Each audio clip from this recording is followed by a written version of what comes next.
આમોદ તાલુકાના પુરસા ગામના તળાવમાંથી sucker mouth catfish માછલી જોવા મળી.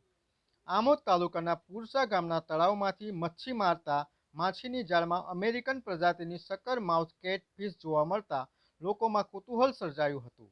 માછીમારના કહેવા પ્રમાણે પાણી વગર પણ આ માછલી કલાકો સુધી જીવિત રહી શકે છે. તળાવમાંથી મળી આવેલી અલગ પ્રકારની માછલીને જોવા માટે લોકટોળા ઉમટી પડ્યા હતા. જ્યારે સ્થાનિકોએ માછલીને ઘરે લઈ જઈ તેનો વિડીયો બનાવ્યા બાદ માછલીને નદીના પાણીમાં છોડી મૂકી હોવાનું જાણવા મળ્યું છે. અમેરિકાની એમેઝોન નદીમાં મૂળ મળી આવતી આ માછલી 4 વર્ષ પહેલા ગંગા નદીમાંથી મળી આવ્યા બાદ 2 વર્ષ પહેલા નર્મદા નદીમાંથી પહેલી વખત મળી આવી હતી. ત્યારે હાલ માછીમારીની સિઝન ચાલી રહી હોવાથી આમોદના પુરસા ગામે કેટલાક માછીમારો જાળ નાખી માછીમારી કરી રહ્યા હતા. તે સમયે આ પ્રજાતિની માછલી ફસાઈ હતી. આ દુર્લભ માછલીને જોવા માટે લોકો ઉમટી પડ્યા હતા. આ માછલી 3 ફૂટ સુધી વિકસી હવામાં 4 કલાકથી વધુ સમય સુધી રહી શકે છે.